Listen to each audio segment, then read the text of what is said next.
Deus estava em silêncio. E isso incomodou o profeta.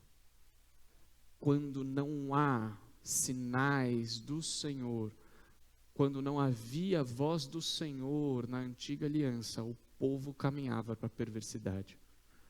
O povo de Deus, sem a instrução de Deus, acaba seguindo o seu próprio coração, acaba seguindo os seus próprios caminhos, e nós sabemos que esses caminhos não levam a lugar nenhum. Pelo contrário, só afastam cada vez mais o homem de Deus. Da mesma forma, em contextos semelhantes ao do profeta, ou até mesmo em outros cenários, nós também ficamos indignados com o silêncio de Deus. O silêncio de Deus nos incomoda. Nós somos uma geração barulhenta. Nós precisamos do barulho. Pede para um crente ficar 5 minutos em oração silenciosa. Não consegue. Porque a gente precisa do barulho. A gente precisa do agito. É muito difícil acalmar a nossa alma diante de Deus. É muito difícil. Faz um teste. Tire um final de semana no meio do mato, sem celular, sem comunicação. Por um lado é uma bênção, mas por outro os seus dedinhos começam a coçar. Cadê? Cadê meu celular? Cadê onde eu estou? Eu preciso postar, eu preciso falar, eu preciso saber o que está acontecendo.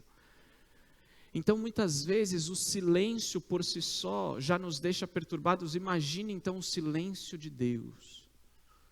Estamos falando de um profeta que depende da voz de Deus, que está vendo pecado na sua cidade, e Deus está em silêncio. No último sermão nós aprendemos exatamente sobre o valor da oração e o privilégio da intimidade com Deus. Nós aprendemos que nós podemos sim questionar a Deus. A grande questão é como eu questiono a Deus. Como está o meu coração ao questionar o Senhor? Abacuque não reclama de Deus, mas ele reclama para Deus. Ele direciona as suas crises e os seus problemas ao Senhor. Nós aprendemos que nós devemos nos incomodar com o pecado à nossa volta. Somos muito rápidos em nos incomodarmos com o pecado do outro, mas raramente olhamos para dentro de nós. O pecado na sociedade deve me incomodar? Com certeza. O pecado no meu bairro deve me incomodar? Com certeza. O pecado na minha família e na minha igreja deve me incomodar? Com toda certeza. E o pecado dentro de você precisa te incomodar. Você não pode viver acostumado com o pecado.